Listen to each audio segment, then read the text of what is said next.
আসসালামু আলাইকুম হুজুর। এই মাজার সম্পর্কে কয়েকটা প্রশ্ন ছিল।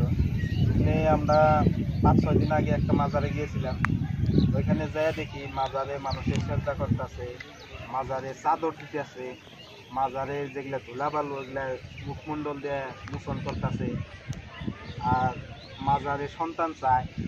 তো এই কথাগুলো ইসলামে কতটুকু যায়? মানুষে তো আজকালে যাই না না যাই না, মানে সবাই দাবি করে মুসলিম। মুসলিমে কি এগুলা জায়েজ দেয় না না না দেয়?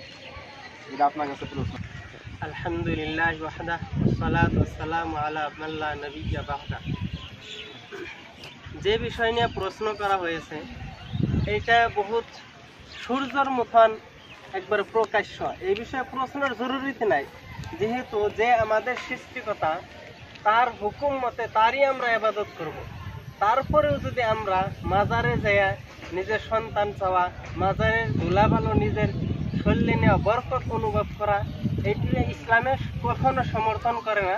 আর এই বিষয়ে আমরা সর্বপ্রথম যেটা আমাদের সবচেয়ে যেটা গ্রহণযোগ্য দলিল প্রমাণ কোরআন শরীফ, আমরা কোরআন নিয়ে সর্বপ্রথম কথা কম। তারপরে কোরআনে যদি এই বিষয়ে কোনো আওয়াজ না পাওয়া যায় তাহলে আমরা হাদিস দেখুন। যেহেতু এই বিষয়ে কোরআনে বিভিন্ন আয়াত রয়েছে, যেরকম আমি উদাহরণস্বরূপ আপনাদের সম্মুখে কিছু আয়াত আমি পেশ করব। এই আয়াতগুলির মধ্যে এরকম কথা বোঝায় যার দ্বারা বোঝা যায় যে আল্লাহ ব্যতীত অন্য কারোর সাথে নত হওয়া নিষেধ। এই বিষয়ে সর্বপ্রথম যেটা আমরা আয়াত পেশ করব সূরা ইউনূস, ওই সূরার মধ্যে 106 নম্বর আয়াত, যেখানে আল্লাহ সুবহানাহু ওয়া তাআলা বলেন, ওয়ালা তাদউ মিন দুনিল্লাহি মা লা ইয়ানফাউ ওয়ালা ইয়াদুররুকা, যে তোমরা কি করো আল্লাহ ব্যতীত অন্য কাছের কি করো না, আল্লাহ ব্যতীত কারো সহায় চাইও না। মা লা ইয়ানফাউকা, এই জন্য যে তারা কি তোমারে কোনো সময় উপকার করতে পারবো না, ওয়ালা ইয়াদুররুকা, আর কোনো ধরনের ক্ষতিও করতে পারবো না। তাহলে আমরা কেন যাব? আগে যে আল্লাহ রাব্বুল আলামিন বলেন, ভয়ঙ্কর স্থিতি গ্রহণ করতেছে। আল্লাহ রাব্বুল আলামিন বলেন, ফা ইন ফাআলতা ফা ইন্নাকা মিনাজ জালিমিন। তারপরেও এত একটা বড় ঘোষণা আল্লাহ রাব্বুল আলামিন দেওয়ার পরেও যদি তোমরা এই কাজ করো তাহলে তোমরা কিয়ামতের দিন জালিমের কাতারে খাড়া হবে, আর আল্লাহ রাব্বুল আলামিন জালিমের শাস্তি কি হবে অন্য জায়গায় আল্লাহ রাব্বুল আলামিন ঘোষণা করবে। এই আয়াতের দ্বারা আমরা বুঝলাম যে আল্লাহ ব্যতীত অন্য কাছের কোনো বস্তু চাওয়া নিষেধ। আরেকটি আয়াত, যে আয়াতের মধ্যে আল্লাহ রাব্বুল আলামিন বলেন, লাহু দাওয়াতুল হাক্কি, যে কোনো বস্তু চাওয়ার যোগ্য কারা একমাত্র আল্লাহ, কারা একমাত্র আল্লাহ রাব্বুল আলামিনই দোয়া কবুল করার মালিক। ওয়াল্লাযীনা ইয়াদউনা মিন দুনিহি লা ইস্তাজিবুনা লাহুম বিশাইইন। কিন্তু কিছু মানুষ কি করে আল্লাহ ব্যতীত অন্য কাছে কি করে সহায় চায়, কোনো বস্তু দোয়া করে। আল্লাহ রাব্বুল আলামিন বলেন যে এদেরকে ওই সমস্ত মুদ্রায় কি করতে পারে না, কোনো বস্তু দিতে পারে না। এই আয়াতে আমরা বুঝলাম যে কি কোনোদিনও সম্ভব না আল্লাহ ছাড়া অন্য কোনো মুর্দা বা অন্য মানুষে আল্লাহ ছাড়া কোনো বস্তু দেওয়ার কি নাই, মালিক নাই। এই আয়াত সূরা রাদের আয়াত নম্বর হয়েছে 14, সূরা রাদের আয়াত নম্বর 14। তাছাড়া আরো বিভিন্ন আয়াতের মধ্যে রয়েছে যেখানেও এই কথা প্রমাণ করে যে আল্লাহ রাব্বুল আলামিন ছাড়া কারো কাছে কোনো বস্তু চাওয়া নিষেধ। যেরকম আল্লাহ রাব্বুল আলামিন সূরা কাসাসের 80 নম্বর আয়াতে আল্লাহ রাব্বুল আলামিন ঘোষণা দিলেন যে আল্লাহ রাব্বুল আলামিন বলেন, জিনারা কি করে, ওয়াকালা আল্লাযীনা উতুল ইলমি, এই আয়াত নয় বরং অন্য আয়াতে আল্লাহ রাব্বুল আলামিন বলতেছেন যে সূরা কাসাসের 88 নম্বর আয়াত, অর্থাৎ 88 নম্বর আয়াত আল্লাহ রাব্বুল আলামিন বলেন, ওয়ালা তাদউ মা'আল্লাহি ইলাহান আখার, তোমরা আল্লাহ ব্যতীত দ্বিতীয় কারে কি করো না, ডাইকো না, দ্বিতীয় কারে ডাইকো না।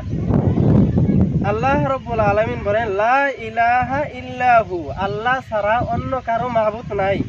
কুল্লু শাইইন হালিকুন ইল্লা ওয়াজহা, আর আল্লাহ ছাড়া যত বস্তু এরা কি একদিন না একদিন ধ্বংস হইতেই হবে। এর দ্বারা বোঝা গেল যে মুর্দায় কোনোদিন মাজারের যে মালিক, অর্থাৎ যে মৃত্যু হয়ে গেছে, সে কোনোদিন মানুষকে কি করতে না পারে, আল্লাহ রাব্বুল আলামিন বলেন, যে লাহুল হুকমু ওয়া ইলাইহি তুরজাউন, আর দুনিয়ার রাজত্ব আল্লাহ রাব্বুল আলামিনের কাছে, আর কিয়ামতের দিন বা দ্বিতীয়বার আবার আল্লাহ রাব্বুল আলামিনের দিকে যাইতে হবে। যে বোঝা গেল যে আমরা যাই করি মাজারেই চাদর দেই, বা মাজারের যেটা মৃত্যুবরণ করছে তার থেকে যদি আমরা নিজের সন্তান চাই, সে কোনোদিনও দিতে পারবে না, একদিন আল্লাহ রাব্বুল আলামিনের কাছে যাইতেই হবে। তা আমরা এইগুলা বস্তুর থেকে সতর্ক থাকবো। এই আয়াত সূরা আনকাবুতের 88 নম্বর আয়াত।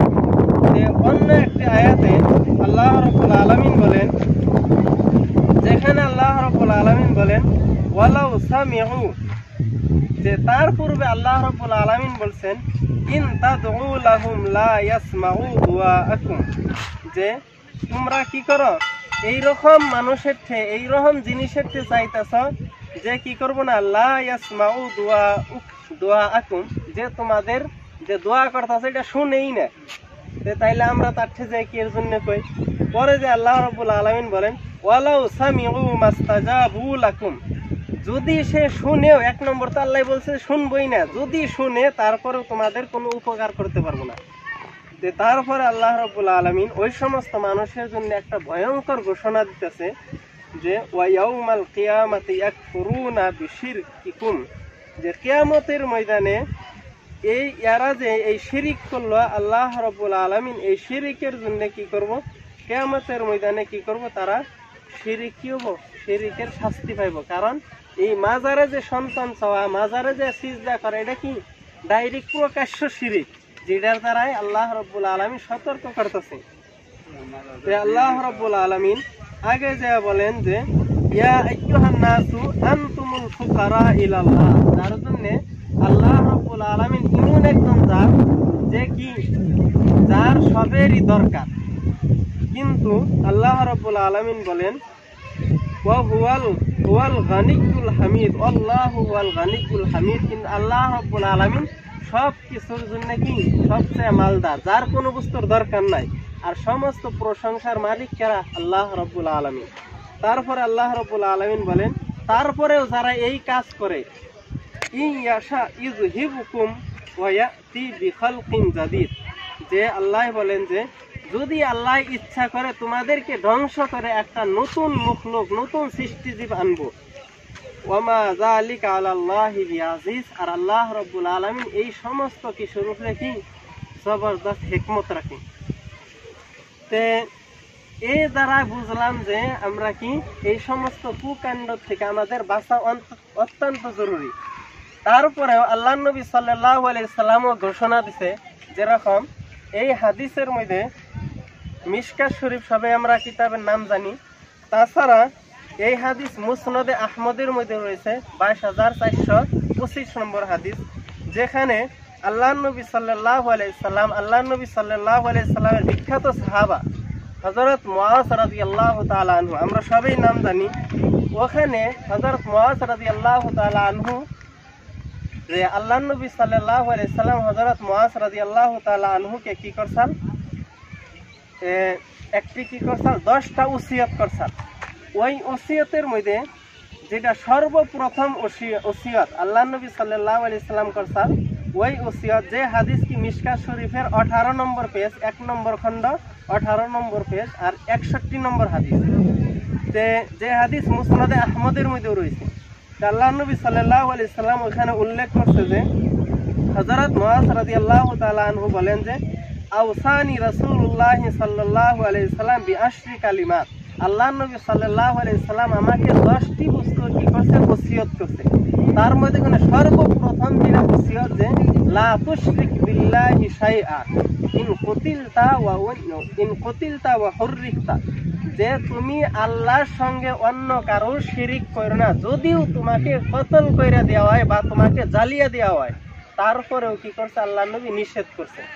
এর দ্বারাই বোঝা গেল যে আল্লাহ ছাড়া অন্য কারোরে কি করা, চাওয়া, নিজের সন্তান চাওয়া, মাজারে দুলা মাখা আর বিভিন্ন যেটা বেদাতি কাম আছে, ওই সমস্ত কামের থেকে আল্লাহ রাব্বুল আলামিন নিষেধ করছেন, যেটা আমরা ইতিপূর্বে কি কোরআনের আয়াত আর হাদিসে পাইছি। এই সমস্ত কুকাণ্ড থেকে আল্লাহ রাব্বুল আলামিন আমাদের সকলকে বাঁচার তৌফিক দান করে, যাতে আমরা একটি সুসমাজ গড়তে পারি, আর যার জরিয়তে আমরা কাল কিয়ামতের দিন সঠিক উম্মতে মুহাম্মাদীর সফের মধ্যে শামিল হইতে পারি। এই জন্য আমরা সবাই চেষ্টা করুন। আল্লাহ রাব্বুল আলামিন আমাদের সকলকে বেশি বেশি আমল করার তৌফিক দান করুক আর সঠিক রাস্তা অবলম্বন করার জন্য তৌফিক দান করুক। আমিন।